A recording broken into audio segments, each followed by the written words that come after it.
Ang kwentong ibabahagi ko ay hango sa totoo kong karanasan.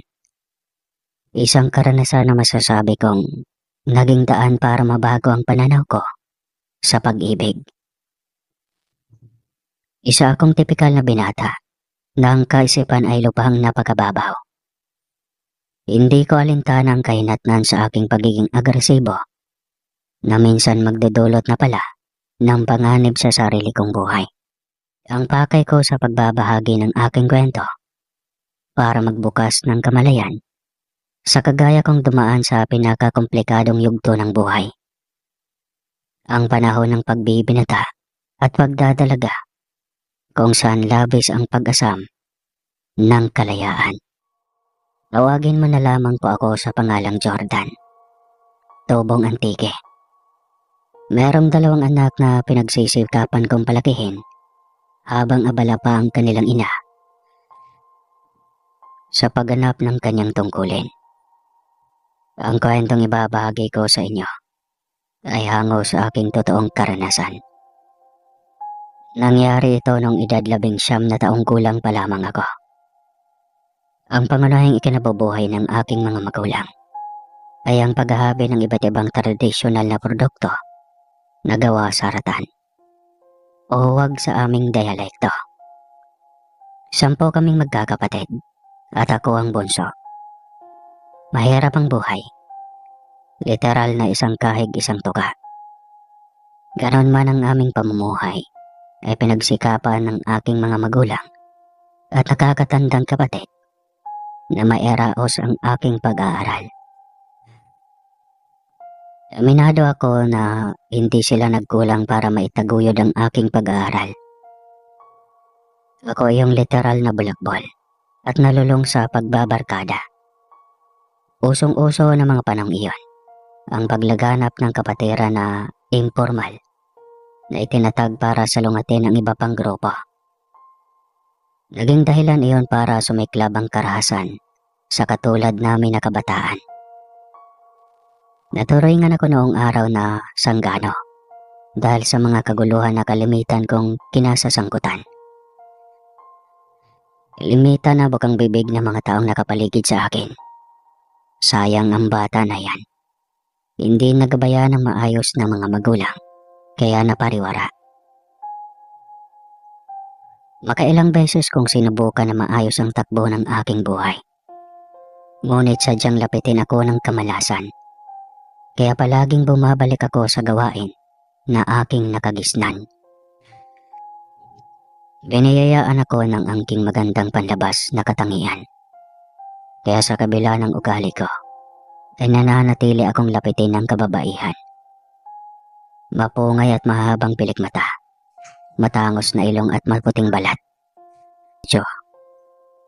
Binarisa ng aking medyo kulot na buhok. Habulin ako noon ng mga panahon ng aking kabataan. Pero dahil nawili sa barkada, kaya hindi ko napagtuunan ng pansin ang aking sarili. Sa halip na mag-aral, ay kalimitan akong nasasangkot sa away. Hindi ako sinukuan ng aking magulang at kapatid. Paulit-ulit nila akong pinapasok sa eskwela, kahit palagi naman akong bagsak sa aking mga asignatura. Ang aming panganay na kapatid na lalaki ay hindi agad nakapag-asawa, kaya siya ang umako sa pag-aaral sa akin. Siya ang kalimitang nag-aabot sa akin ng baon sa buong linggo. Paulit-ulit ang pangangaral niya sa akin. Ayon nga sa kasabihan, na mahaba man ang prosesyon sa simbahan pa rin ang patutunguhan. Hanggang dumating ang panahon, nakapalaran na mismo ang maglalapit sa akin para mareforma ang aking buhay. Subalit, paano ko yun magagawa kung buhay ko na mismo ang nalagay sa alanganin? Isang araw, habang nakatambay ako sa aming paaralan, ay nilapitan ako ng aking kababatang si Muna para balaan. Jordan, saglit.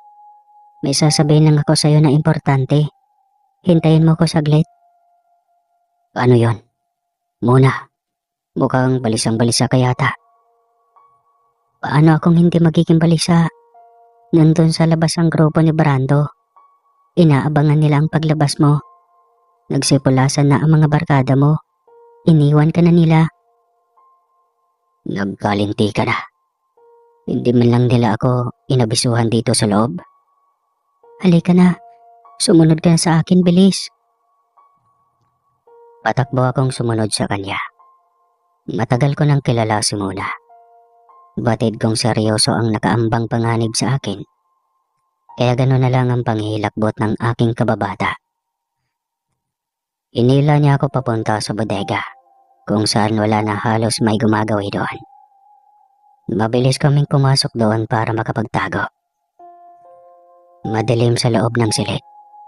Aandap-andap na ang liwanag na nakakalusot doon. Kinausap ako ni Muna.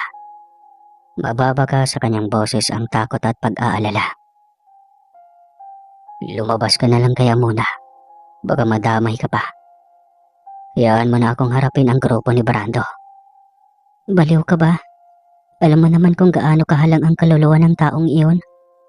Hindi ka niya sasantuhin, Jordan. Isa pa, hindi magkakaya ng konsyensya ko na basta ka na lang iwanan sa ganitong sitwasyon. Hindi pwedeng manatili tayo dito. Sigurado na gagalugadin ng grupo ni Brando ang bawat sulok ng paaralang ito. Paano hindi sisiklab ang galit niya? Iniwanan na siya ng nobya niya dahil sa iyo. Sinaksak pa ng grupo mo ang barkada. Ikaw ang pangunahing pinaghahanap ni Brando. Hindi ko kasalanan kung panayhabol ang nobya niya sa akin. Wala kaming ugnayan. Ayaw ko sa babae. Alam mo naman na ang pinakaayaw ko, ang may bumubuntot sa akin. Alam ko, isip bata ka kasi. Kailan ka pa kayo magbabago, Jordan? Ewan ko na lang talaga sa'yo. Bata pa lamang kami. Alam kong pusong lalaki na si Muna. Ayaw na ayaw kong makahalubilo sa babae dahil mabilis akong mairita sa kanilang kaartihan. Magkapatid na ang turingan namin ni Muna. Sa katunayan, parang magulang ko na rin ang kanyang mga magulang. Jordan, inaabangan ka ni Brando sa labas kasama ang grupo niya. Sa oras na lumabas ka dito, sigurado na dudukutin ka nila. Bukas ay magiging balita ka na lang.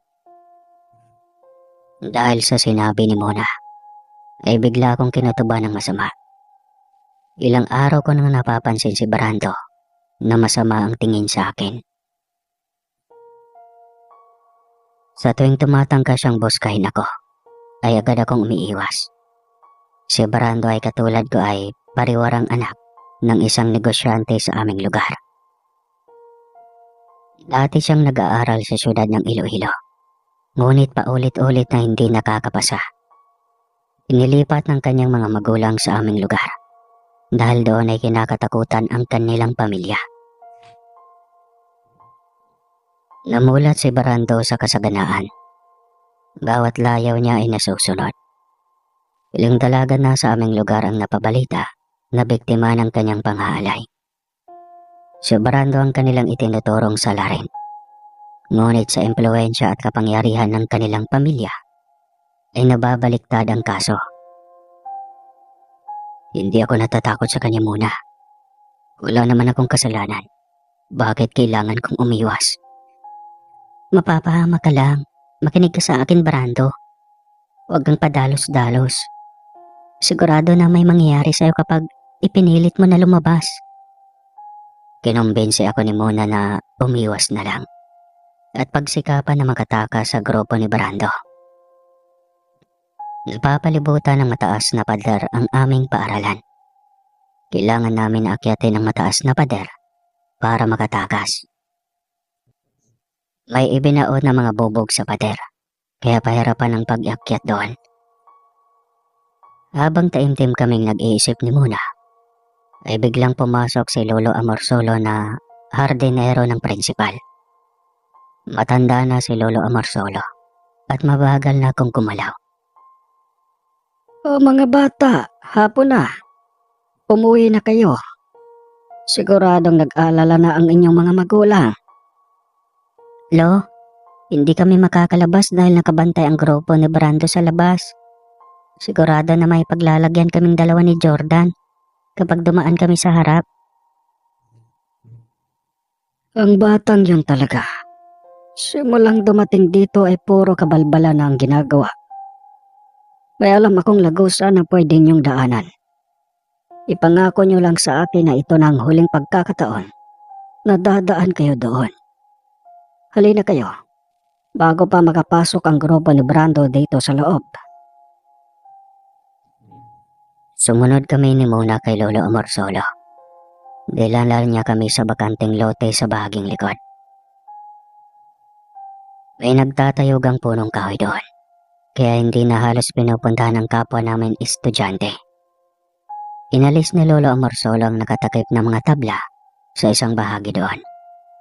At tumambad sa amin ang isang butas na mayroon pang hagdan pa ibaba. Panahon pa ng hapon ang tunnel na ito.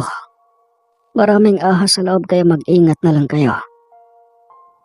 Labas sa isang yungib ang lagusan kaya kailangan ang doble ingat dahil lubhang madulas ang daanan. Sige na, umalis na kayo. Iniis namin na makapal na balahura at mabahong putik para lamang makatakas. Nauulinigan ko pa ang malakas na sigaw ni Brando habang nakikipag-usap sa matandang hardinero. Hoy tanda, sigurado ako nandito lang si Jordan sa loob. Ituro mo na kung gusto mo ikaw ang bugbugin namin. Nakita ko nga mga batang iyon dito. Doon ko siya nakita sa bandang likod ng silid na malapit sa gate. Siguro hinihintay kang pumasok para makasalis eh. Nagsinungaling si Lolo Amorsolo para mailigaw ang atensyon ni Brando. Agad nagsitakbuhan ang grupo ni Brando palabas ng paaralan. Ang buong akala niya na totoong nakasilisi na ako at nakatakas doon sa mismong gate sa harapan. Walang may naiwang nakabantay dito. Ang tatanga nyo. Nalusutan tayo ng isang ugok. Mga wala kayong kwenta. Mga inutil, mga walang silbi. Talagang sinasagad ng bagitong yun ang aking pasensya. Walang may makakatanggi sa akin. Lahat ng gusto ko ay aking nakukuha. Tayo na. Marami pang pagkakataon. Nakatakas kami ni Mona mula sa grupo ni Brando. Tinawanan na lang naming dalawa ang aming itsura na nanlilimahid sa mabahong putik. Ganon kami ni Mona na kahit sa gitna ng alanganin na pagkakataon, kaya nagagawa pa rin magtansyawan. Baliw ka talaga, Jordan. Madami ka ng atraso sa akin. Ako na ang gugulpe sa'yo kapag hindi ka pa tumino. Iyon kung makakaya mo. May pagnanasa ka rin sa akin kaya hindi mo yun magagawa. Hoy, pareho lang tayo nang hinahanap. Tarantado ka. Nagtawanan na lamang kami ni Mona para maibsan ang takot na aming nararamdaman. Binaybay namin ang daan palabas ng kagubatan. Seryoso, maraming salamat Mona. Hindi ko makakalimutan ang kabutihan mo. Ikaw lang ang taong hindi nag-iwan sa akin. Pangako, iiwas na ako sa grupo ko. Ngayon pa na alam ko nang iiwan lang pala nila ako kapag nagdagipitan. Mabuti naman at natauhan ka na. Halika na, doon tayo dumaan sa gitna ng palayan. Masela ng Brandong yun, siguradong hindi na yun maglalakas loob na sundan pa tayo. Hindi kakayanin ng balat niya ang makating taniman ng palay. Habang naglalakad kami, ay patuloy ang aming pag-uusap. Inusisa ko si Mona kung paano niya nalaman ang plano ni Brando ng hapong iyon. Mona, paano mo pala na-discover ang plano ni Brando? Pasalamat ka dahil halos kapwa natin mag-aaral ay nasa iyo ang simpatsya. Alam naman ng lahat na magkaibigan tayo. Sinabihan nila akong hanapin ka para balaan. Mabait naman ako. Alam mo iyon, Mona. Kapwa ko lang naman tarantado at sanggano ang palagi kong binabangga. Kahit na, mali pa rin ang ginagawa mo. Alalahanin mo, Jordan, na hindi habang buhay andyan sina tate at nanay. Si Manong naman ay magkakaroon ng pamilya sa hinaharap. Papaano ka na lang? Magbabago na nga. Pangako. Ano ba kasi ang dahilan kung bakit ikaw ang pinag-iinitan ng sangganong iyon? Naiinggit lang iyon sa akin. Hindi ko naman kasalanan kung ipinanganak akong gwapo. Kasalanan ko ba na kahit hindi naman ako naniligaw sa babae, kusa silang lumalapit sa akin? Pagkawari ko lang na hindi, pero ang totoo, panay din ang ngiti kapag nandyan na sila. Hala, wala naman akong pinapansin o nililigawan man lang kahit isa sa kanila. Sa kanya na lahat ng babae basta ako. Wala pang balak na pumasok sa ganung bagay. Hindi ko nga maayos ang personal kong buhay. Magdadagdag pa ako. Simulang magbinata ako. Kahit kailan na hindi ko naisipan na pumasok sa isang relasyon. Masaya pa naman ako sa magkabila kong palad. Para sa akin, isang problema lang ang pagkakaroon ng nobya. Habang binabagtas namin na muna ang kahabaan ng plantasyon ng tubo, ay ganon ang aming pinag-uusapan. Hindi namin namalaya na mayroon na palang nilalang na nakaantabay sa aming daraanan. Naglala ako ng gusto sa inyong dalawa. Ikaw muna. Kanina ka pa hinahanap ni Tio. Nakailang balik na siya sa bahay. Saan ba kayong dalawa galing? Bakit ganon ang itsura ninyo? Alam kong galit ang aking kapatid. Pagod na ito galing sa trabaho. Dumagdag pa ako. Naantala pa ang kanyang pamamahinga. Natakot akong isalaysay sa aking kapatid ang buong pangyayari. Dahil pamihadong magagalit ito. Mula pa noon na ito na ang umako ng responsibilidad sa pagpapalaki sa akin. Malayo ang loob ng aking kinikilalang ama. Anak ako ni nanay sa ibang lalaki. Ginahasa siya ng kanyang among Arabo. Dahil sa hirap ng buhay kaya naisipan ng aking ina na makipagsapalaran. Sa tuwing nakikita ako ng aking magulang, ay nanonumbalik lang ang masalimuot na pangyayari sa nakaraan niya. Iyon ang naging dahilan kung bakit mas gusto kong manatili sa labas kaysa sa aming bahay. Si Muna nang nagpapalakas ng loob para isalaysay sa aking kapatid ang buong pangyayari. Napayoko na lang ako dahil sa labis na hiya ko sa aking kapatid. Atid muna natin si Muna bago umuwi. Sigurado nagalit ang kanyang magulang. Kanina pa nag-alala ang dalawang matanda. Idinaan lang namin si Muna sa kanilang bahay bago kami umuwi. Si Manong Jepoy na ang nagpapaliwanag sa mga magulang ni Muna. Sinabon kami ni Munang ng dalawang matanda dahil parang totoong anak na rin ang turing nila sa akin. Sa aming magkakapatid ay namumukod tangi ang pagkaiba ng aking itsura. Ang katotohanan ay biktima sa inay ng pang-abuso sa dayuhang bansa. Sinubukan noon na inay na mangibang bansa, pero sa kamalas-malasan ay napunta siya sa sadistang amo na Arabo. Paulit-ulit siyang ginagahasa, minalprato at ginugutom. Tinulungan si inay sa mismong kapatid ng kanyang amo, kaya nakatakas. Binigyan siya ng ticket at pera para makauwi ng Pilipinas. Inihatid siya mismo hanggang sa paliparan ng eroplano. Naipanganak na ni inay ang aking magkapatid nang maisipan niyang mangibang bansa. Ginawa iyon ni inay dahil sa pangarap niyang makapagtapos sa pag-aaral ang aking mga kapatid. Pero sa kamalas-malasan ay napunta siya sa malupit na amo. Nasa Pilipinas na si inay nang kanyang matuklasan ang pagbubuntis niya sa akin.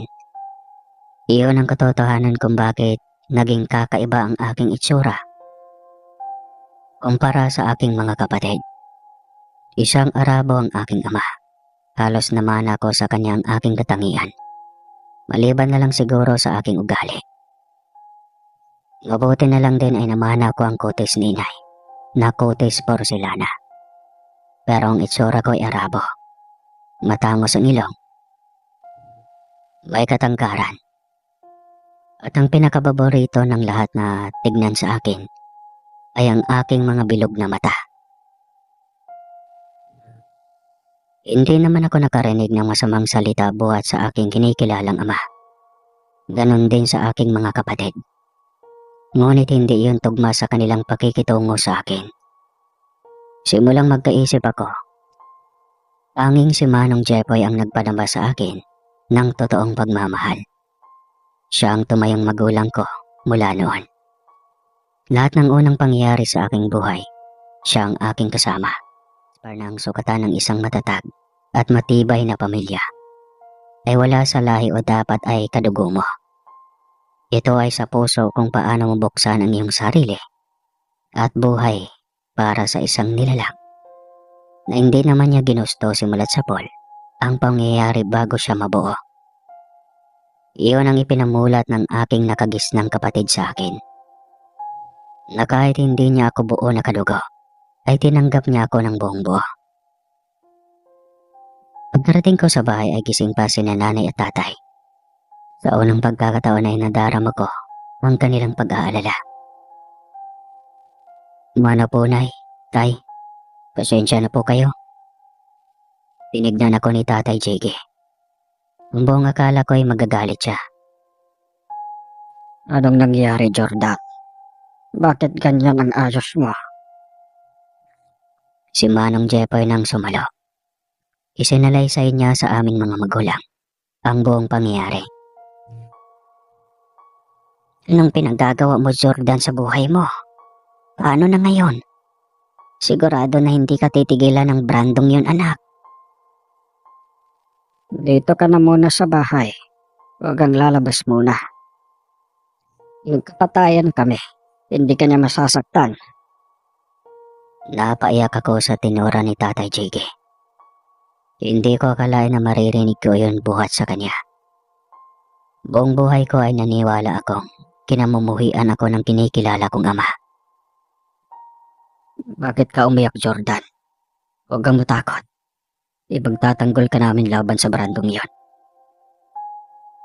Hindi ako umiyak dahil takot ako kay Brando, kuya. Umiiyak ako dahil buong akala ko nagalit si Nanay Isabel at Tatay Jiggy sa akin. Akala ko kasi noon nagalit talaga sila sa akin dahil anak ako ng taong sumira sa pagsasama nila. Aaminin ko, Jordan, na ikaw ang buhay na alaala sa masilamuot na pangyayari sa ating pamilya. Maniwala ka, anak. Kahit minsan na hindi kita kinamuhian. Napamahal ka na sa akin. Hindi ko na naisin na mawala ka sa amin. Hindi kita sinisisi, anak, sa nangyari sa akin. Pareho lang tayo na biktima ng pagkakataon. Tawarin mo ako kung ganun ang naging dating sa iyo. Wala naman akong tampo sa inyo, Nay. Tay, katunayan nahihiya po ako. Sige na. Tama na yan, anak. Hayaan mo. Babawi kami sa'yo. Napagpasya ng aking mga magulang at ni Manong Jepoy. Napansamantalang tumigil na muna ako sa pag-aaral. Mahinala na rin akong bagsak ako sa halos lahat ng asignatura. Iyon ang naiisip na solusyon ng aking pamilya. Ako na ang magkusang umiiwas kay Brando at sa kanyang grupo. Umuiwas ka na lang muna sa gulo, Jordan. Masyadong mainit pa ang dugo ni Brando sa'yo. Palamig ka na lang muna. Lilipas din ang galit niya sa'yo. Kilala ko si Brando. Hindi niya ugali ang magpatawad. Sigurado na maghanap siya ng paraan para maisakatuparan ang plano niya sa akin. Dahil lumalalim na ang gabi, ay nagpaalam na rin si Manong Jepoy para magpahinga. Maaga pa ang kanyang pasok sa trabaho. Isa siyang ahente ng lupa. Sumunod ka na lang sa taas, Jordan. Mauna na ako matulog. Tumango na lang ako kay Manong Jepoy. Para po sa kaalaman ng lahat, ang manong po sa amin ay ito'y paggalang bilang kuya. Pero nasanay kami na manong sa aming lugar. Simula pa nung malita ko ay doon ako natutulog sa silid ng aking kapatid. Sa kabila ng paulit-ulit kong pagbubulakbol sa eskwela, kahit minsan na hindi ko naalala na pinagbuhatan niya ako ng kamay. Lagi niya akong pinapangaralan sa mga pagkakamali na nagawa ko sa aking buhay. Nabukasan ay pumasok na siya ng trabaho. Sa gabi na naman kami magkikita. Ibinilin niya naman sa aming magulang na bantayan ako. Mayat ako kung tawagin ni Nanay Isabel at Tatay JK. Lumipas ang ilang linggo, ay unti-unting nakasanayan ko na rin ang maging taong bahay. Nag-iigib ng tubig, magbiyak ng kahoy, at mag-asikaso sa mga alaga naming hayop. Pinapahiram na lang ako ni Mona ng kanyang libro, para kahit papano ay patuloy akong makapagbasa. Labis ang aking kasiyahan ng ibalita ni Mona sa akin, na kinausap niya ang aming mga guro tungkol sa aking sitwasyon. Nagpasya silang ipasa ako para hindi na ako umulit ng taon. Tuwing hapon ay nakauligilian ko ng abangan ang aking manong Chepoy sa labasan. Doon na umiikot ang buhay ko sa araw-araw, na kahit papano ay naging daan para maayos ang relasyon naming mag-ama. Pasalamat na lang din ako kay Mona, dahil halos araw-araw niya akong binibisita sa bahay. Kahit papano ay may nakakausap akong kaibigan. Isang araw ay kinatuban ako ng masama, dahil kinakabahan ako sa hindi malamang dahilan.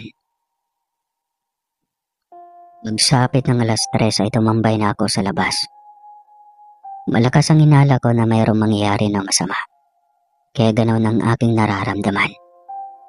Nag-aalala ako kay Manong J-Boy, dahil pawang kasukalan ang madadaanan papasok sa amin.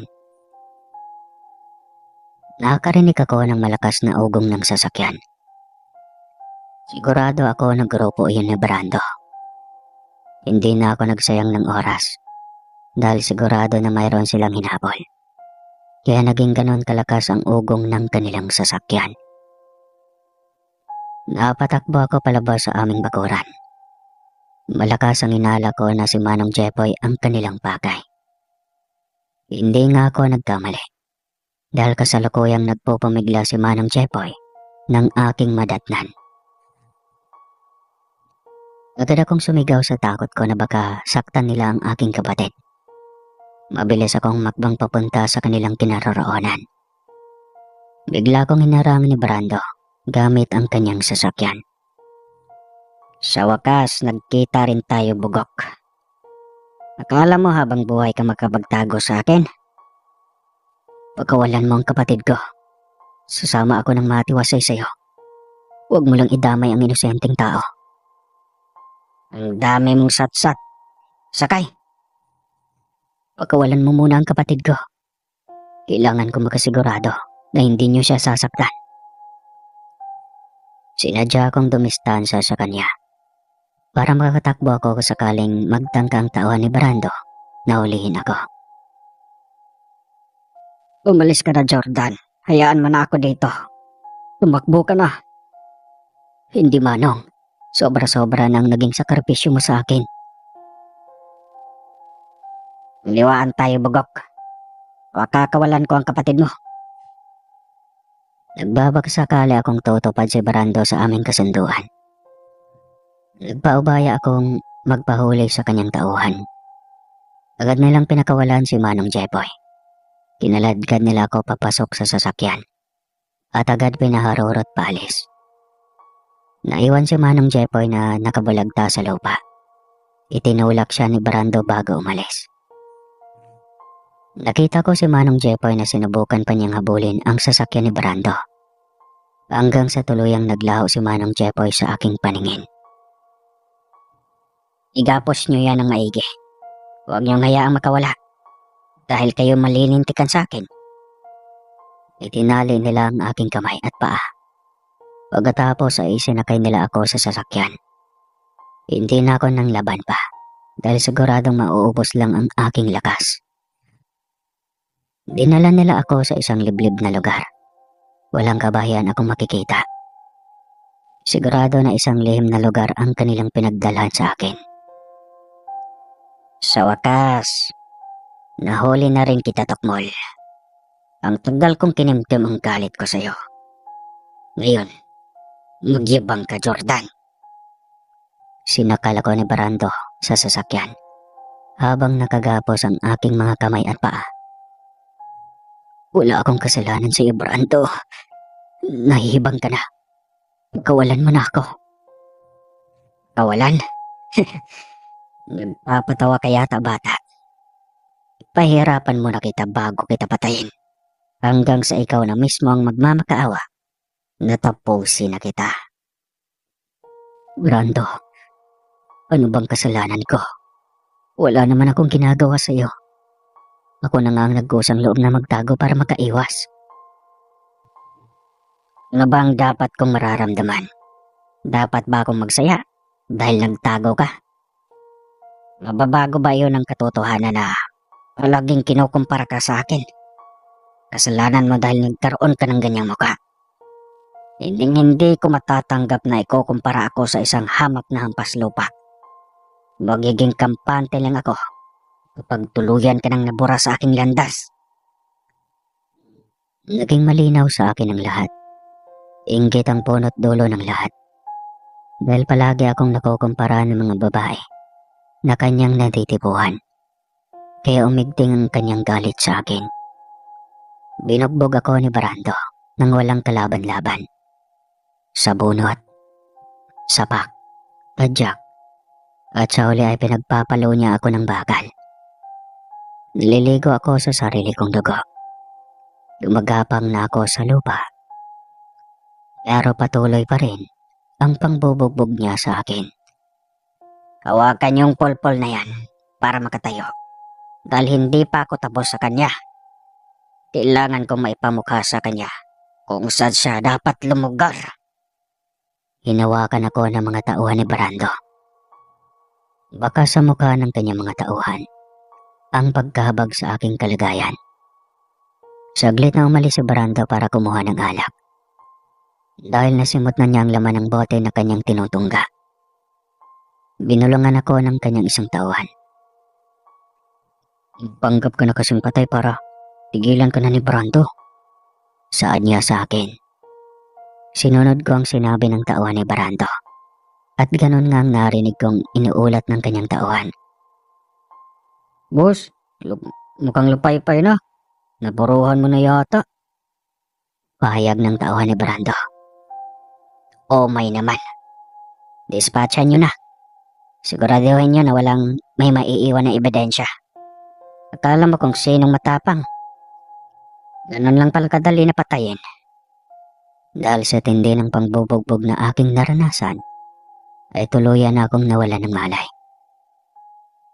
Sa dami ng dugo na nawala sa akin, ay labis-labis na panghihina ang aking nararamdaman.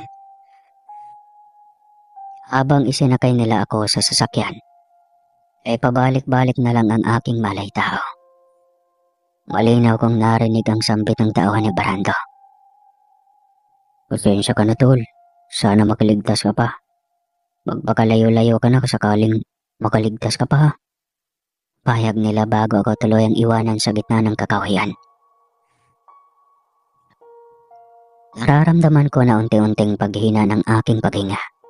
Indikasyon na mismong sistema na ng aking katawan ang bumibigay. Pinikit ko ang aking mga mata at nagsimula akong manalangin. Nagbalik sa akin ang lahat ng magandang alaala sa tanang buhay ko na dumaan. Malaking bahagi ng mga iyon ay ang panahon ng aking kabataan. Mga panahon na masaya akong nakikipaglaro kay Manong Jeboy. Iyon ang pinakamasayang yugto sa aking buhay.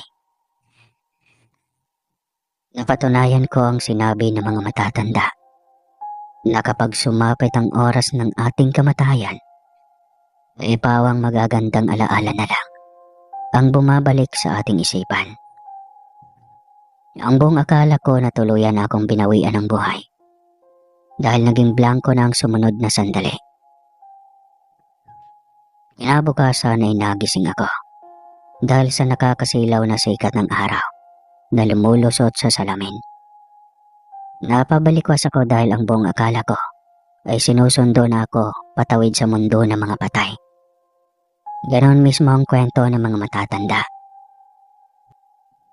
Patay na ba ako? Ito na ba ang purgatorio?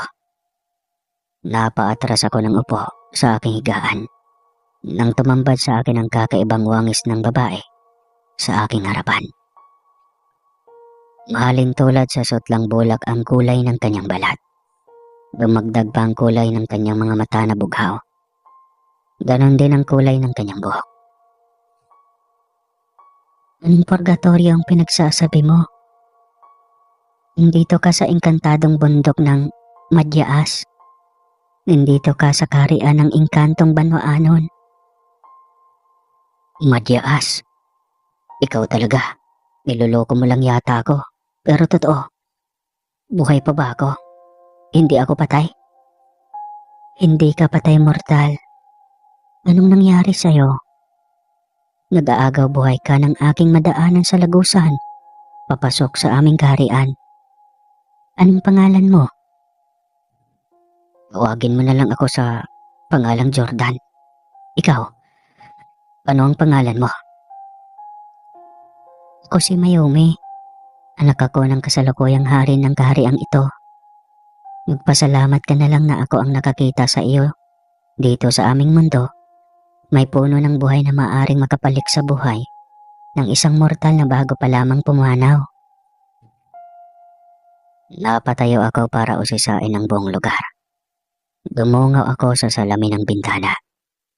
Namangha ako sa tanawin na bumungad sa akin. Nagtatayo ang mga gusali. Nagtataas ang mga tulay na gawa sa ginto. Papunta't pumarito ang mga naglalakihang sasakyan na panghipapawid. Inkanto ka. Naisambit ko na lang habang nakatingin sa nilalang sa aking harapan. Oo, isa akong engkantadang Banwaanon. Isang uri ng engkanto na kulay puti.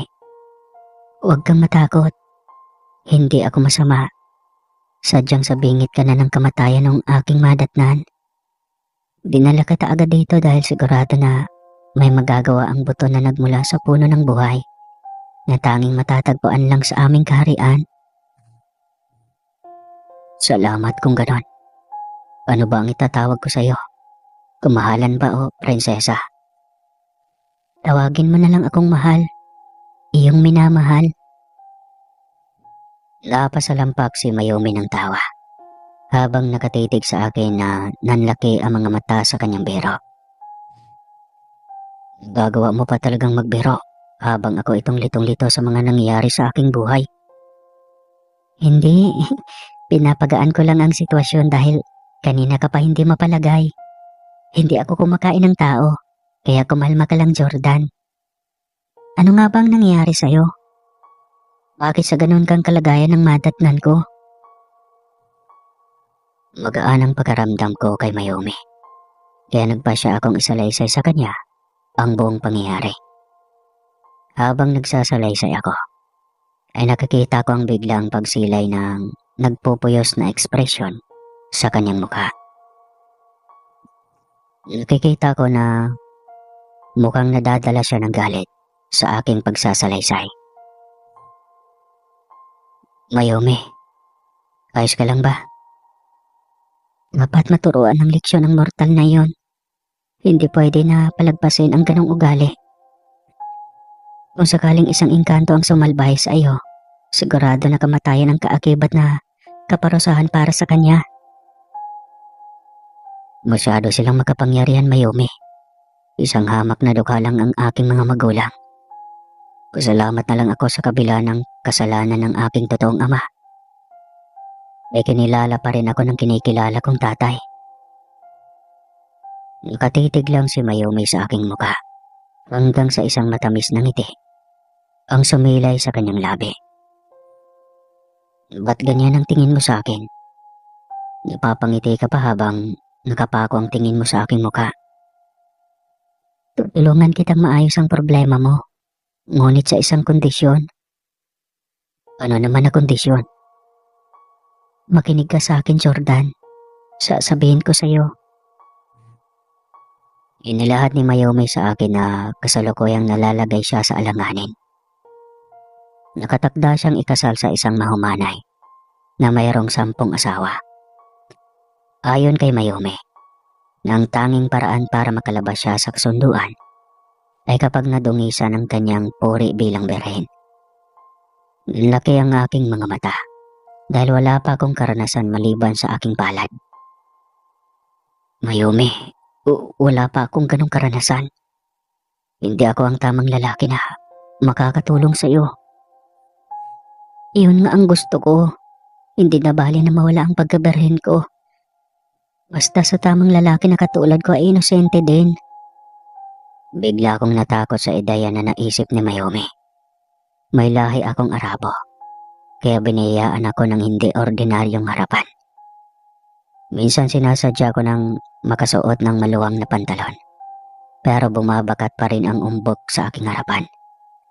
Iyon ang unang bagay na una kong ikinatakot, na baka hindi kayanin ni Mayumi ang aking dinadala. Ano na, Jordan? Gusto mo pa ba makapiling ang mga mahal mo sa buhay? Oo naman, syempre. Pero natatakot ako. Natatakot saan? Tumayo ako para makita ni Mayumi ang malaking pagkabakat ng aking harapan. Sa halip na matakot ay sumilay pa ang ngiti sa kanyang labi. Hindi na nagsayang ng pagkakataon si Mayumi. Dinakma niya ang aking harapan at sinimula na himasin ito. Nakakadama ako ng magkahalong kaba at kiliti sa kanyang ginagawa. Para akong kinukuryente dahil first time ko iyon. Pero ganun pala talaga ang first time. Masarap na medyo nakakakaba. Sigurado ka na ba dito, Mayumi? Oo nga. Sandali, hindi pa ako nakaligo. Hayaan mo na. Ituloy na natin para matapos. Luya nang ibinaba ni Mayumi ang suot kong maluwag na short, kasama ang aking panloob. Tumambad sa kanyang nagwawala kong sawa, na handa ng manuklaw. Dadala ako sa ginagawa ni Mayumi. Kaya pinakawalan ko na ang init sa aking katawan. Napahiyaw si Mayumi sa sobrang sakit nang tuluyan ko nang maibaon sa kanyang katawan ang aking pagkain. Inangka kong hugutin ito. Ngunit niyakap niya ako ng mahigpit. Kaya gumalaw na lang ako. Hanggang sa nakuha na naming dalawa ang tamang ritmo. Sinaringgan ko agad siya. Napahiyaw ako sa sobrang sarap ng unang pagkakataon na marating ko ang kasukdulan sa masikip na lagusan ni Mayumi. Hingal na hingal kaming dalawa pagkatapos magsanib ang aming mga katawan. Sa ganong sitwasyon kami nang biglang bumukas ang pinto ng silid ni Mayumi. Mayumi, sa dinabi namin ng engkanto sa Banoanon, bakit sa isang hamak na mortal ka ba naisipan mong magpalayo? Tubuang ni Mayumi. Sambit ng lalaking may kaparehong wangis ni Mayumi. Mababa na ag sa kanyang muka ang nagpupuyos na galit. Mabuti na lang at ipinaalam agad ang iyong pinsan. Dahil kung nagkataon, ay patuloy lang na may mamamagitan sa inyong dalawa ng mortal na walang pag-iisang dibdib na nagaganap. Kasabwat ni Mayumi ang kanyang pinsan na katulad niya ay isang Banoanon.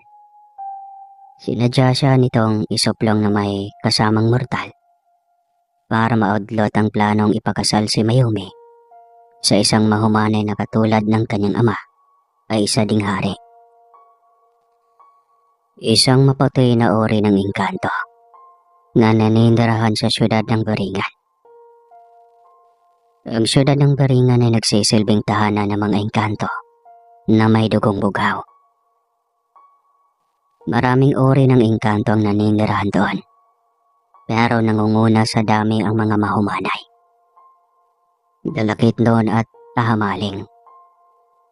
Ang kasalukuyang hari ay isang mahumanay, lingid sa kaalaman ni Mayumi, na pumayag ang kanyang pinsan dahil may plano itong pumalit kay Mayumi sakaling magtagumpay ang kanilang plano. Pag-usapan niyo ng maigi, Mayumi. May dalawa kayong pagpipilian. Ang tuluyang mamatay ang lalaking iyan o mag-isang dibdib kayo. Nasira na ang reputasyon ko dahil sa pangyayaring ito. Sana pangatawanan niyo na lang para wala nang masabing iba pang engkanto tungkol sa atin. Nag-usap kami ni Mayumi at aming napagpasyahan na papayag kaming mag-isang dibdib. Pero sa isang kondisyon, manatili lang akong mortal. Labis-labis ang pagmamakaawa ko sa kanya na kung maaari ay hayaan niya ako magkaroon ng kalayaan na makapiling ang aking pamilya. Iyon naman ang bahagi ng kondisyon namin. Bago ako pumayag sa kanyang gusto, inilatag ni Mayumi ang kondisyon sa kanyang ama na agad naman itong sinang-ayunan. Ikinasal kami ni Mayumi sa harap ng libo-libong engkanto na nagmula sa iba't ibang kaharian. Ang naramdaman ko sa oras na yon ay parang nananaginip lang dahil sa bilis ng mga pangyayari. Binugbog ako ni Barando, nagising sa kaharian ng mga Banoanon, at ngayon nakaharap sa libo-libong engkanto para mag-isang dibdib sa isang Banoanon na bago ko palang nakilala at nagtsuktsakan na kami agad. Pagkatapos ng aming kasal ay may ginanap na isang magarbong piging. Mahigpit na ibinilin sa akin ni Mayumi na huwag kumain ng anumang pagkain na may kanin sa piging ng aming kasal. Hindi ko akalain na ganyan kaperpekto ang wangis mo, Jordan, kapag nabihisa ng maayos. Walang panama sa iyo ang mga kakalalakiang engkanto na nandito. Inggit na inggit sa akin ang mga engkantada dahil nagkaroon ako ng mister na sobrang gwapo. Salamat naman kung ganon. Inabahan nga ako kanina dahil akala ko ay mapahiya ka lang sa akin. Anong oras ba matapos ang piging? Gusto ko nang maulit ang ginawa natin. Wala naman sigurong problema, total. Kasal naman na tayo. Akala ko ba takot kang gawin iyon dati? Dati iyon. Hindi ko naman akalain na ganun pala kasarap. Mamaya, malaya kang gawin iyon kahit ilang beses pa ang gusto mo. Halos magdamag naming pinagsaluhan ni Mayumi ang unang gabi ng aming kasal. Hindi ko binigo si Mayumi. Buong puso kong ginampanan ang responsibilidad ko sa kanya bilang kanyang kabiyak. Inandisyon ko na ang aking isip, puso at katawan na kailangang tanggapin ko nang may kalayaan si Mayumi bilang kahati ng aking buhay. Inabukasan ay sabay kaming umalis ni Mayumi palabas sa lagusan ng Banoanon.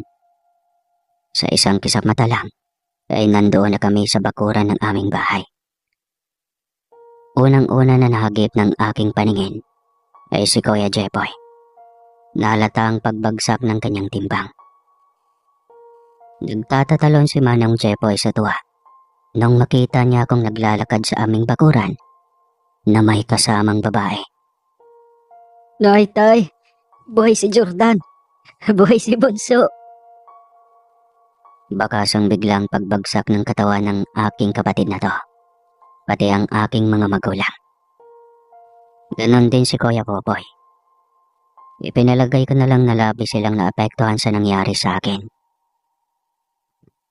Mabilis tumalima si nanay at tatay pababa sa aming bahay.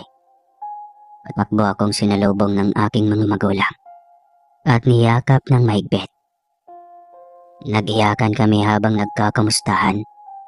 Anak, halos isang buwan na kaming hindi mapakali sa paghahanap sa iyo.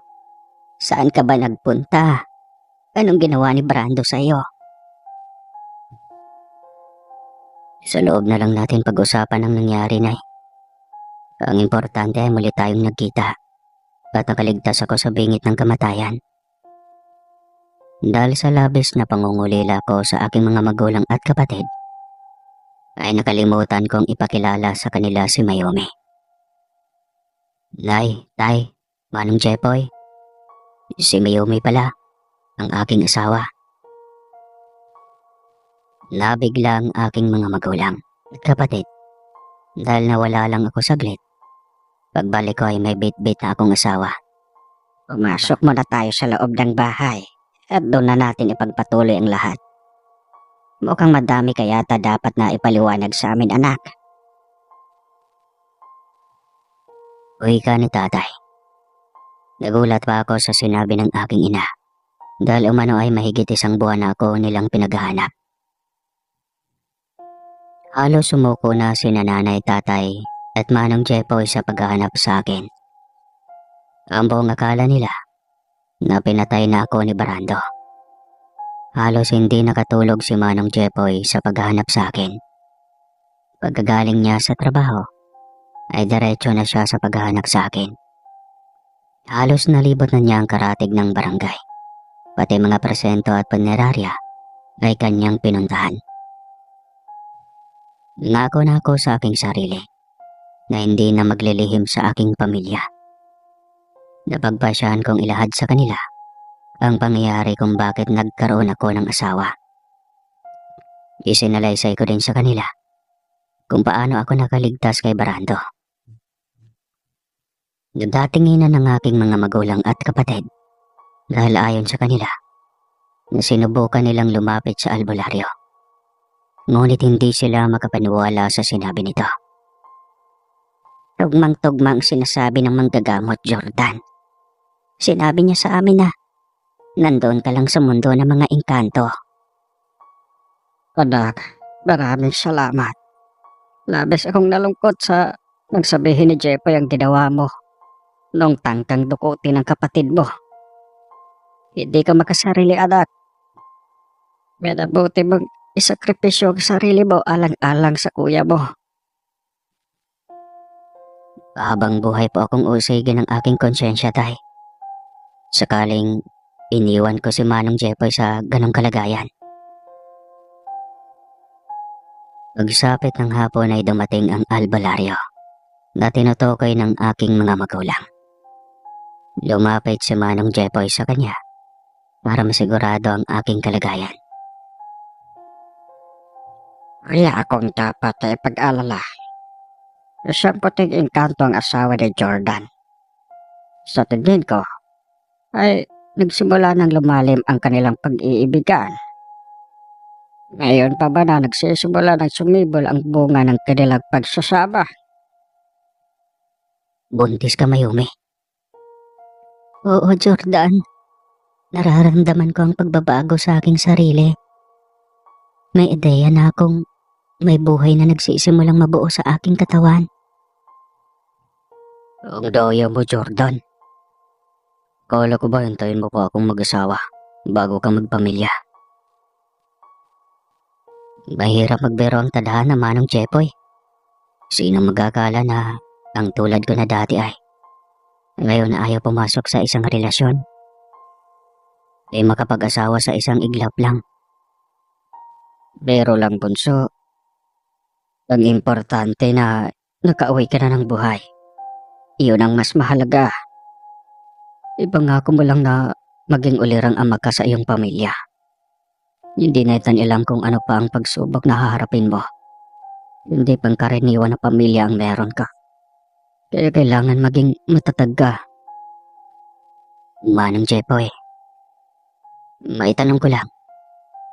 Ano ang nangyari kay Brando? Sigurado kapag nalaman niyang buhay ako ay manggagalaiti yun sa galit. Bumalik pa ba siya dito? Inilaban ko, Jordan, ang nangyari sa iyo. Gumugulong na sa korte ang kaso. Nakakamit din natin ang hustisya. Hinuli ng kapulisan si Barando. Idindiin na siya ng kanyang kasamahan ng gabing iyon. Nakapiyan siya kaya pansamantalang nakalaya. Ngayon mas lalong titibay ang kaso dahil sa pagdating ko. Ilang beses nang sinubukan ng kanyang mga magulang na kausapin si Manong Jepoy para maiurong ang demanda laban kay Barando.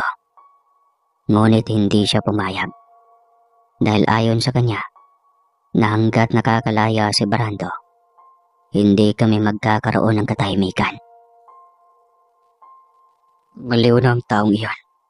Siguro doon na paulit-ulit lang niya tayong babalikan para guluhin.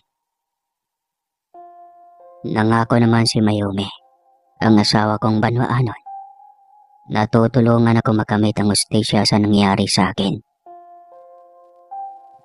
Naimtim ang paniniwala ko na hindi niya ako bibiguin. Siya pa nga ang naghikayat ng muling balikan ang taong may malaking atraso sa akin. Tinustusan ni Mayumi ang aming gastusin habang tumatakbo ang kaso. Batid ng mga magulang ni Brando, natagilid na sila sa kaso. Kaya humantong sila sa agresibong hakbang para mapilitan kaming umatras sa kaso. Binantaan kami ng mga magulang ni Brando na may mangyayaring masama kapag nananatili kaming magmatigas na umatras sa kaso. Agad kong kinausap si Mayumi sa naging banta ng pamilya ni Barando.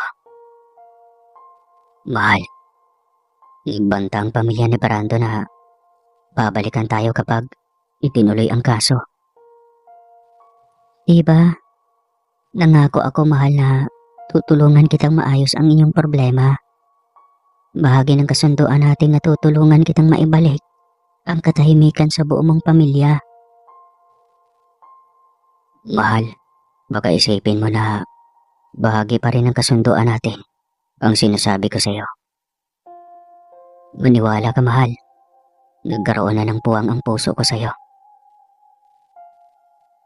Naramdaman ko naman iyon, mahal. Hayaan mo akong gampanan ang bagay na aking ipinangako. Ang labis lang na pinag-alala ko, mahal, ay paano kapag pinasok kami ng tauhan ni Roberto? Madamay pa pati ang mga inosente kong kapatid. Halang din ang Roberto na yun, ang ama ni Brando. Nangako ako, mahal, na hindi kita pababayaan. Kasama ang buong mong pamilya. Magtiwala ka lang sa akin. Magbabayad ang mga taong umabuso sa iyo, sa inyo. Habang mahimbing kaming natutulog, binulabog kami ng sunod-sunod na sigawan.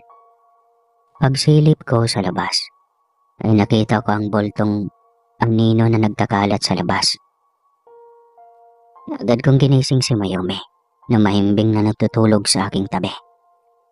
Dahan-dahan kong ginising ang aking asawa para tembrehan ko siya sa kasalukuyang nangyayari sa aming bakuran. Manatili lang kayo dito sa loob. Ako ang bahala. Bigla akong kinabahan nang lumabas si Mayumi. May tinawag pa si Mayumi na iba't ibang uri ng engkanto na nagkataon na naroon lang sa kalapit ng aming bahay. Binulabog kami ng hiyawan habang patakbong umalis ang pinalalang tauhan ng mga magulang ni Brando. Nanggagalaiti si Senyor Roberto. Nang makabalik ang kanyang tauhan, kanya-kanyang daing ang kanyang tauhan sa natamang pinsala sa kanilang mga katawan. Senyor, mukhang kampo yata ng kadiliman ng pamilyang iyon. Sinilubong ba naman kami ng mga halimaw sa kanilang bakuran? Huwag niyo akong pinagloloko. Kalokohan. Hindi ako naniniwala sa kabaliwan na pinagsasabi niyo. Mamaya ako mismo ang sasama para tapusin ang buong pamilya ni Jordan. Si Senyor Roberto mismo ang sumama sa kanyang tauhan para pagsinungalingan ang sumbong ng kanyang tauhan. Pinaghandaan ni Mayumi ang muling pagbabalik ni Senyor kasama ng kanyang tauhan. Humingi ng tulong si Mayumi sa kanyang amang hari. Dating ng Senyor sa aming bakuran, agad na silang binulaga ng engkantong Banoanon na bihasa sa pagkikipagdigma. Hindi na nakaporma ang mga tauhan ng senyor. Sadyang mahirap kalaban ang mga nilalang na hindi naman nila nakikita. Pinarusahan si senyor ng mga engkantong Banoanon. Agad itong isinugod sa paggamutan. Ngunit huli na ang lahat. Nabali ang buto sa pagitan ng kanyang bewang na naging dahilan sa tuluyan niyang pagkalumpo. Muling nakatagpo ang landas namin ng pamilya ni Brando. Alam ko na merong lihim ang pamilya mo, Jordan. Malinaw kong natatandaan ang naging karanasan ko ng gabing iyon. Pero napag-isip ko na malamang hindi lang ganito ang sasapidan ng pamilya ko kapag ipinilit ko ang bagay na simula pa lang ay mali na. Siguro nga ay mali ang pagpapalaki namin kay Brando. Kaya naging ganun ang ugali niya. Normal na rin siguro ang nangyayari ngayon sa buhay namin. Luwag kong tatanggapin ang anumang desisyon ng korte. Tandhana na mismo ang gumawa ng paraan para maturuan ng tamang asal si Brando na dapat sana kami ang gumagawa. Pahayag ng senyor. Tama ka, senyor. Katulad ni Brando ay hindi rin ako nagising sa katotohanan kung hindi ko naranasan ang lahat ng iyon. Lahat ng pangyayari ay nagaganap dahil may dahilan. Iyon ang dapat iparanas mo kay Brando. Sa huling pagharap namin ni senyor sa korte, nagkusa siyang umamin na may kakulangan siya sa kanyang anak. Iyon ang sumelyo sa aming inihablang kaso. 25 taong pagkakulong ang naging husga ng korte kay Brando. Absuelto naman ang iba pa niyang kasamahan na nagsisilbing star witness sa ginawa ni Brando sa akin. Pagkatapos na may baba ang hatol ng korte, nagpasya akong sumama kay Mayumi sa kanilang kaharian. Ang buong akala ko na sa mundo lang ng mga mortal nagaganap ang pagmamalabis. Ngunit nagaganap din pala sa mundo ng mga engkanto. Pagkarating namin ni Mayumi sa kaharian ng mga Banoanon, ay kasalukuyang nagaganap ang sigalot sa pagitan ng ama niya at kay Haring Ismail. Si Haring Ismail sana ang nakatakda ng ikasal kay Mayumi, kung hindi lang niya ako nakilala. Ayon kay Haring Ismail, wala na siyang rason para ipagpatuloy pa ang alyansa sa pagitan nila ni Haring Drino. Nalulungkot si Mayumi sa kanyang napag-alaman. Inilahad ng kanyang amang hari na may hinala ito na ang espiya na matagal na nilang pinaghanap ay ang pinsan at malapit na kaibigan mismo ni Mayumi. Simulang umalis si Mayumi papuntang mundo ng mga tao, ay tuluyang namalagi na si Dianda sa kaharian ng mga mahumanay. Simulang pumaroon si Dianda sa kaharian ni Haring Ismail. Marami na sa lihim nating mga Banoanon ang nabunyag. Ang puno ng buhay ay unti-unting nalalagas. Ang mga dahon. Anong mangyayari, ama, kapag tuluyang nawala ng buhay ang natatanging puno? Maglalaho ng ating kaharian, Mayumi. Malakas ang hinala ko na bago umalis si Dianda sa ating kaharian, ay bit-bit na niya ang bagong sibol na punlang puno ng buhay. Hindi lang ang kaharian natin, Mayumi, ang malalagay sa panganib, kundi ang buhay mismo ng mga taong nadugtungan sa pamamagitan ng puno. Ibig mong sabihin, ama, si Jordan ay nalalagay sa panganib ng kanyang buhay? Hindi lang si Jordan, anak, kundi tayong mga Banoanon mismo ay mawawala na parang bula. Ang puno ng buhay ang dahilan kung bakit naitatag ang ating kabihasnan. May paraan pa ba, ama, para mailigtas ang puno ng buhay? Ayon sa alamat na kailangan hindi magkaroon ng panibagong sibol ang puno ng buhay. Ilang beses lang kung magkaroon ng panibagong sibol ang puno ng buhay sa loob ng 1,000 taon. Ang ibig sabihin, Ama, na kailangan hindi matuloy ang pagsibol ng puno para manumbalik ang sigla nito. Tugma ang iyong hinuha, anak. Iyon ang dapat mangyari. Alam mo ba, Ama, kung gaano pa katagal bago umaabot sa tamang gulang ang puno ng buhay? Hanggat may natitirang dahon ang puno ng buhay, mananatili itong aktibo. Sa kasalukuyan ay may bagong sibol pa ng mga dahon. May sapat pa tayong panahon bago sumapit ang itinakdang panahon. Ako ang gagawa ng paraan, Ama. May kailangan lang akong gawin bago ko gampanan ang aking tungkulin.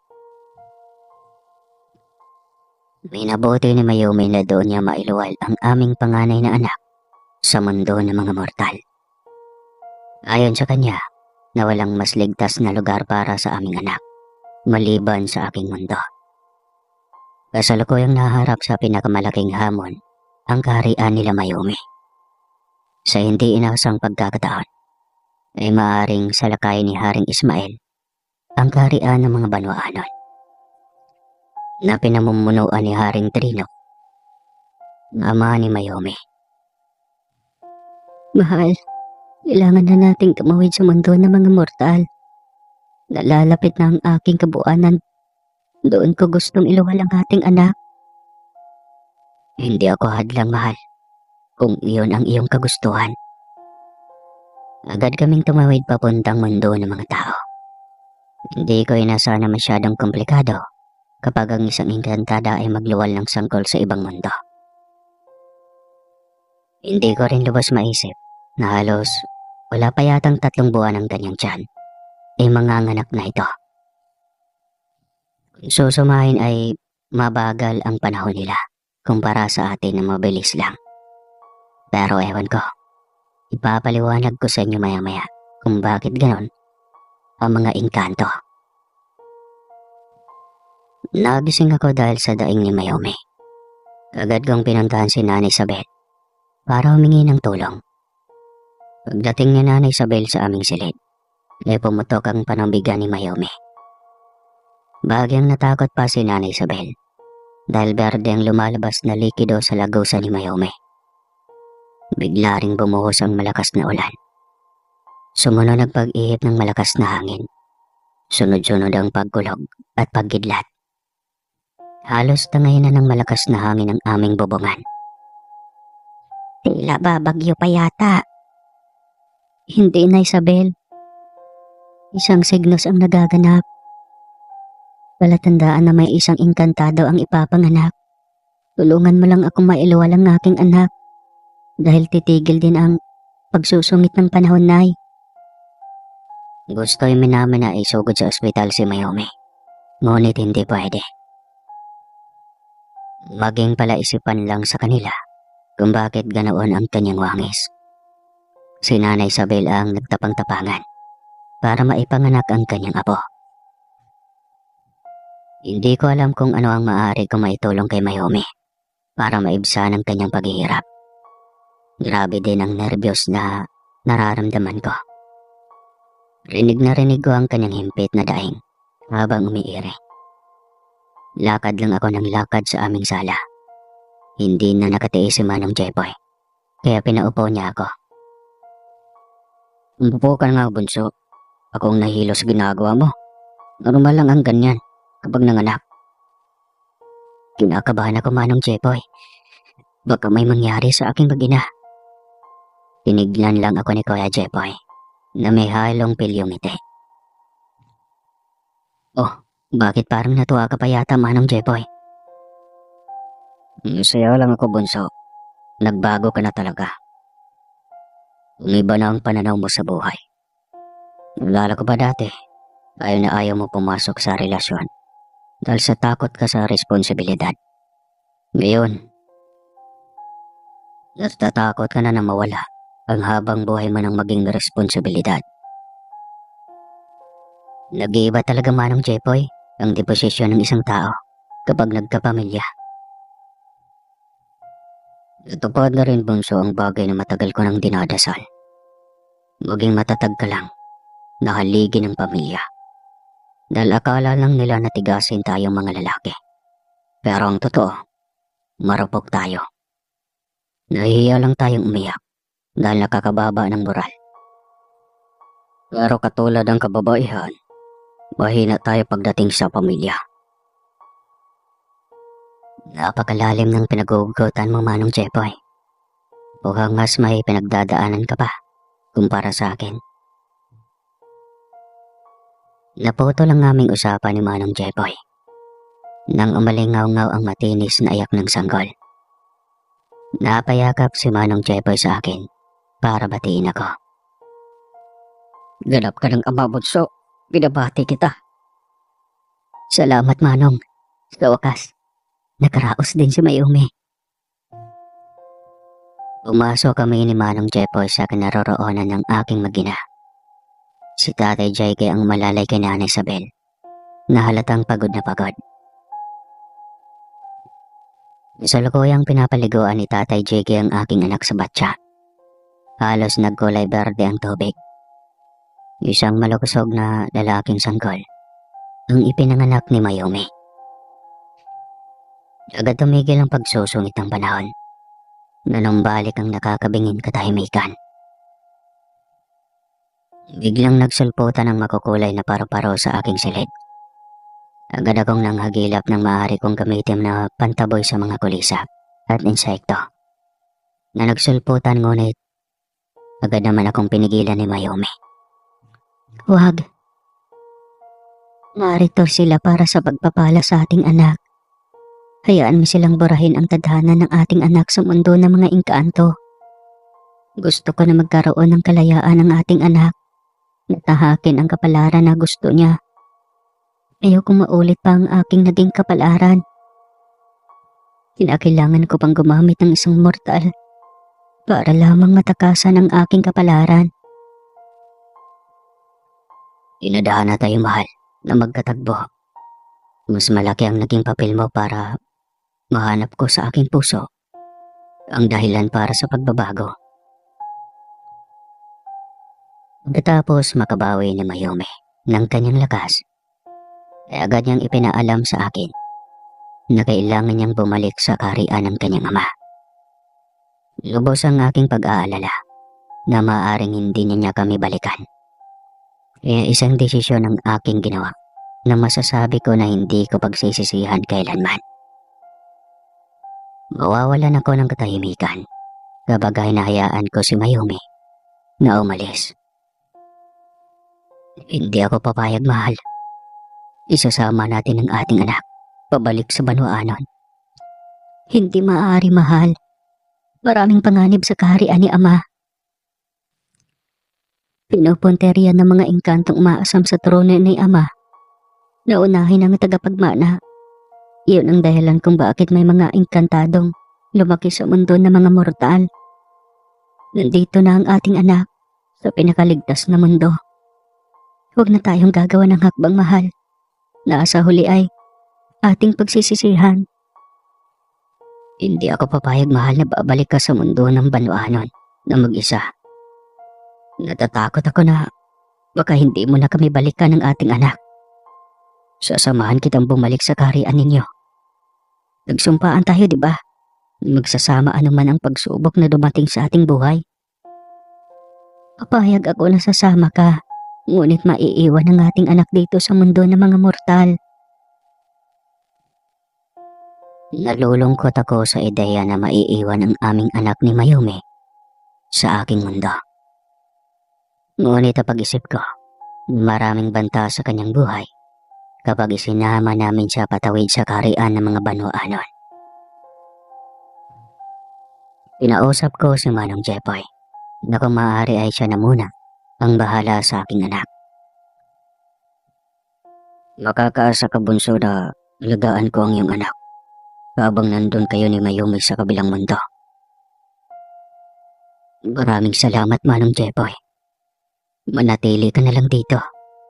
Magnegosyo ka. Total may sapat naman akong pera na naitabi para magamit mo bilang panimula. May natira pa mga hiyas na hindi na ibenta Doong inilalaban natin ang kaso kay Brando. Ibibigay ko lahat iyon bago kami umalis ni Mayumi.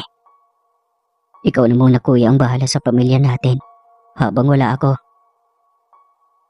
Hindi naman ako nanghihingi ng kapalit, bunso. Ginagawa ko ang lahat ng ito dahil isang pamilya tayo. Alam ko iyon, Manong Jepoy.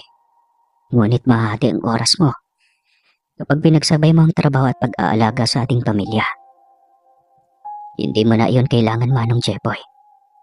Karapat dapat ka magkaroon ng oras para sa personal mong buhay. Sa buong panahon na ikaw ang pumasan sa ating pamilya. Ito na ang panahon, Manong Jepoy, na sarili mo naman ang pagtuunan mo ng pansin. Pagbalik ko, bumuo ka ng sarili mong pamilya. Ako ang bahala sa lahat. Salamat, bunso. Hindi ko akalain na maririnig ko ang mga salitang iyon buhat sa aking kapatid na munti ko ng sukuan. Iyon ang gagawin ko, bunso. Salamat at mag-ingat kayo. Basta, kuya, pagbalik ko ay umaasa ako na mayroon ka ng sarili mong pamilya. Sakaling hindi kami makakabalik ni Mayumi, ituring mo si Junior na sarili mong anak. Pangako, bunso, yun ang gagawin ko. Umaasa pa rin ako na muli ka makabalik. Mag-ingat ka doon. Huwag kang umiyak. Gabayan kayong dalawa ni Mayumi nang nakakataas sa lahat.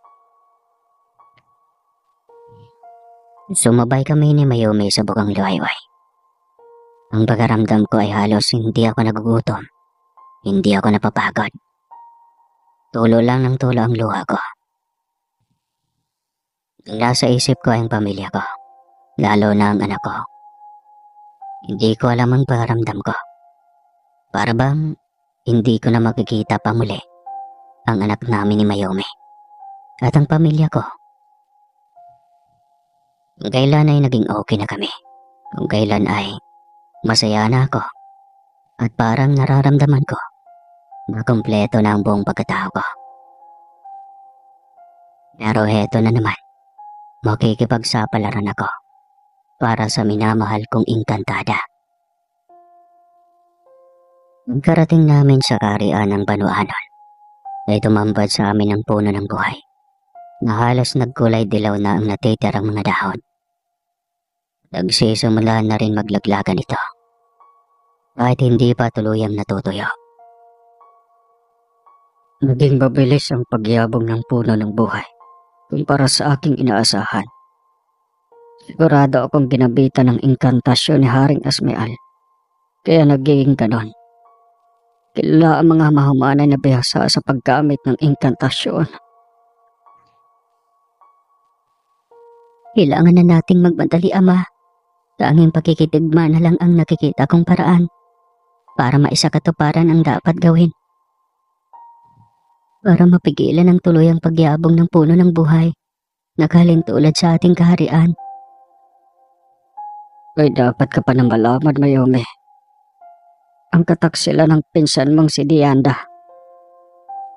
Anong kataksilan, Ama? Sinadya niyang lasunin ang isipan mo. Dahil sa kagustuhan niyang siya ang may kasal kay Haring Ismael. Ikinasal na si Dianda kay Haring Ismael. Ganap na siyang ikasampo na asawa ng Haring Mahumanay. Iyon ang dahilan kung bakit napaalis ang mga engkantadong Banwaanon sa engkantadong bundok ng Banahaw. Magbabayad si Dianda sa ginawa niyang kataksilan. May ginawa pang pinsan mo na dapat mong malaman. Ano iyon, aking amang hari? Namataan si Dianda na labas-masok sa misteryosong isla ng Berina. Nakilalang kanlungan ng mga engkantong talagit doon. Malakas ang hinala ko na may binubuong alyansa si Dianda sa hari ng dalagit doon. Hindi lang ang ating kaharian ang nalalagay sa alanganin, kundi pati ang kaharian ni Haring Ismael. Gagawin ko ang lahat para mapigilan si Dianda na makamkam ang dalawang kaharian, Ama. Tuluyan ang nilamon si Dianda ng kanyang ambisyon na mapabilang sa hanay ng mga maharlikang engkanto.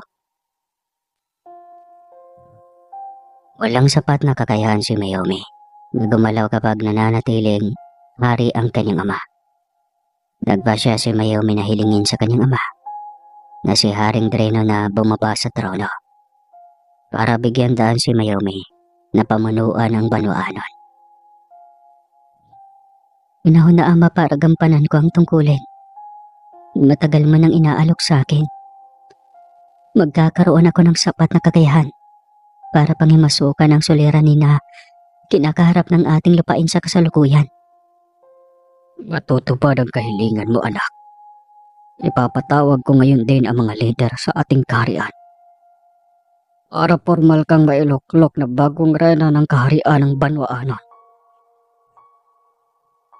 Gustuhin ko man na tumutol, ngunit batid ko na ginagawa iyon ni Mayumi para mailigtas ang aking buhay.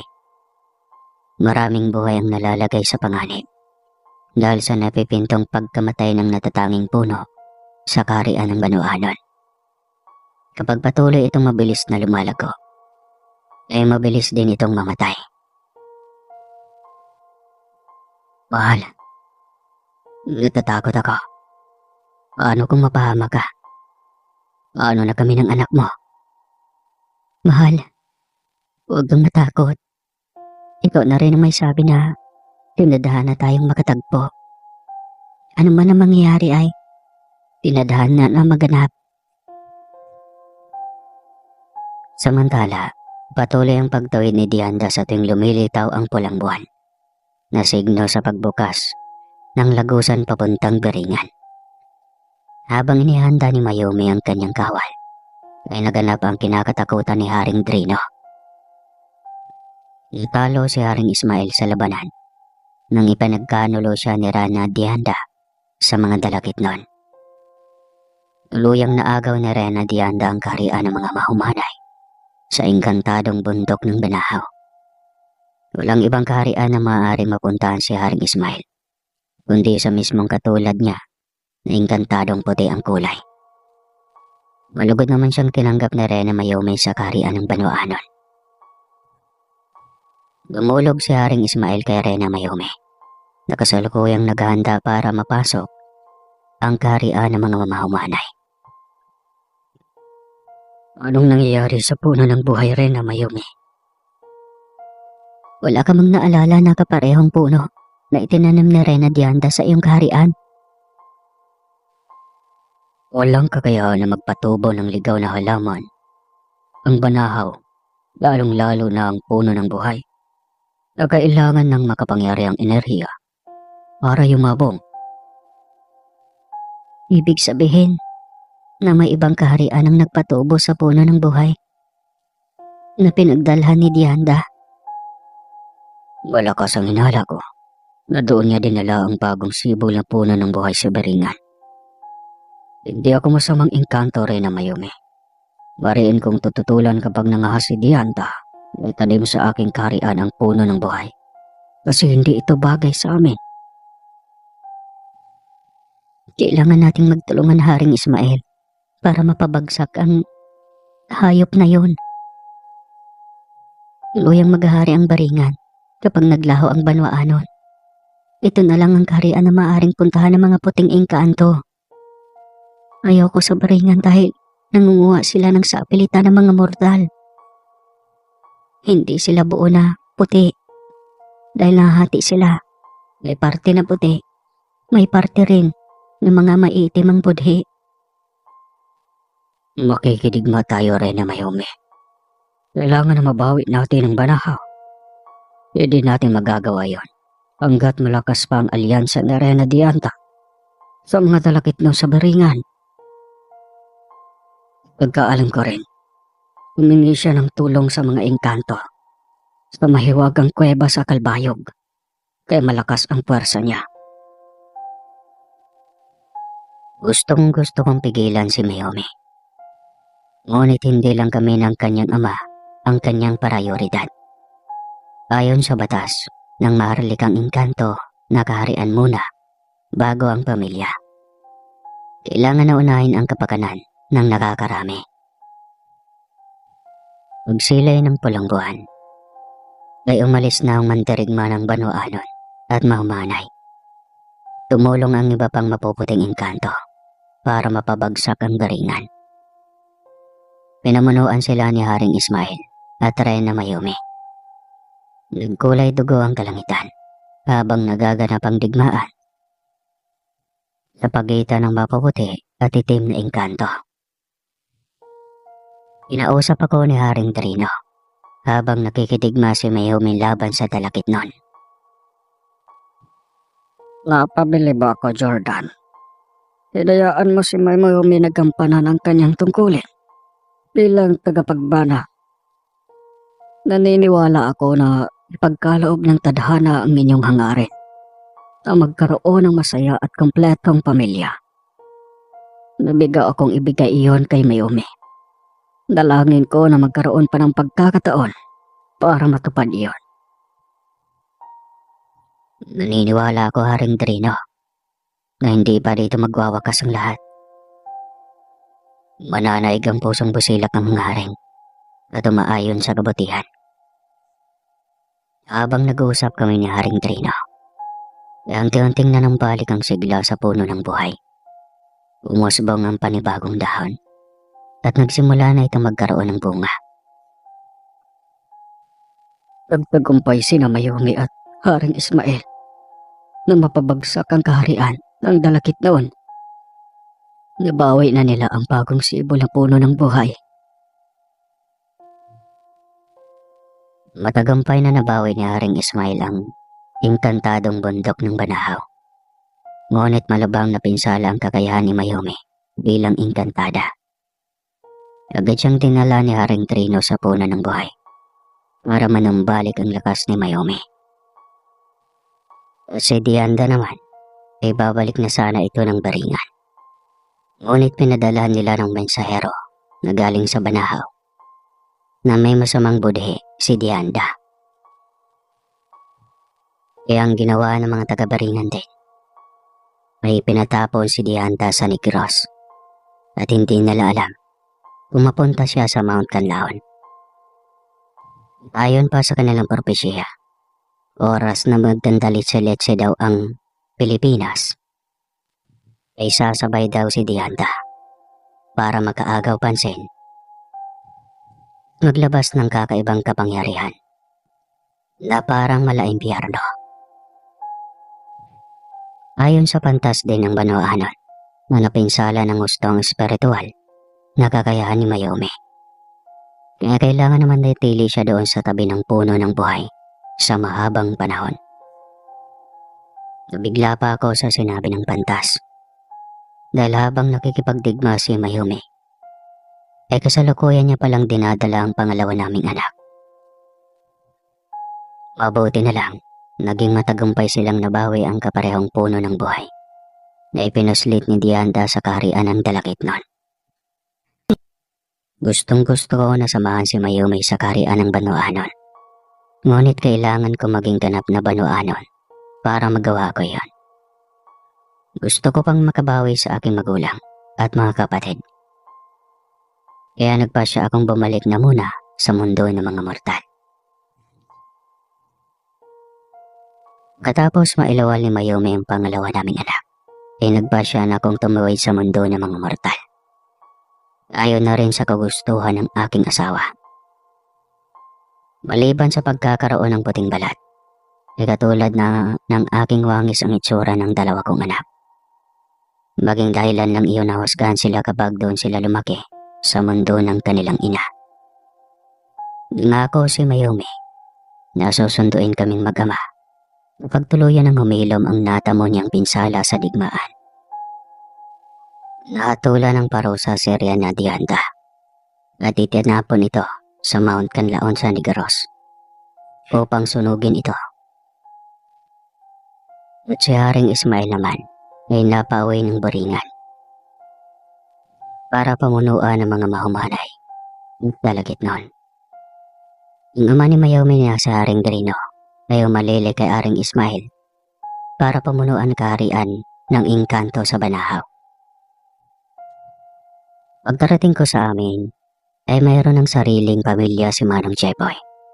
Malaki na rin ang aming panganay ni Mayome. Sa ngayon ay masaya akong tinataguyod ang dalawa naming anak ni Mayome.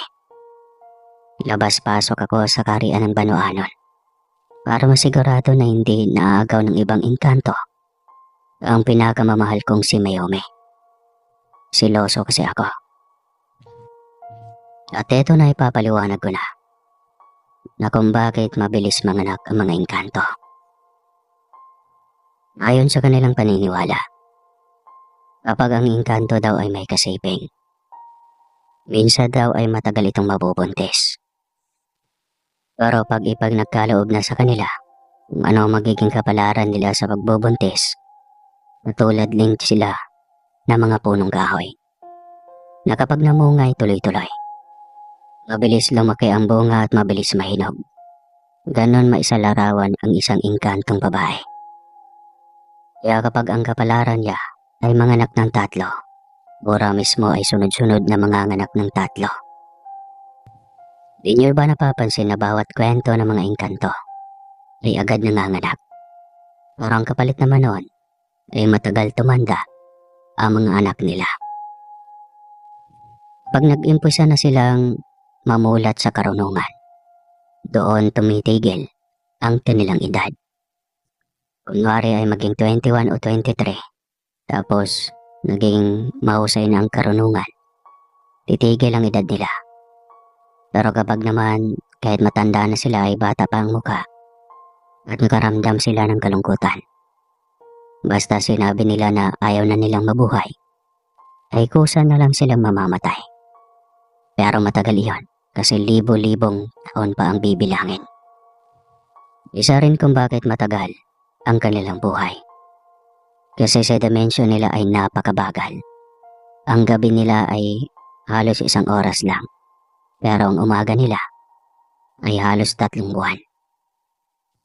Kumbaga, sa 1 buwan natin, sa kanila ay oras lang. Sana'y naliwanagan kayo. Sa ngayon po ay medyo may kaya na kami sa buhay. May sarili na kaming bangka at mga tindahan. At iba-iba pang mga negosyo sa bayan. Hanggang dito na lang po ang kwentong ito. Maraming salamat po. Wakas ng kwento. Maraming salamat po sa pagtangkilik niyo ng Sindak Stories. Hanggang sa muli.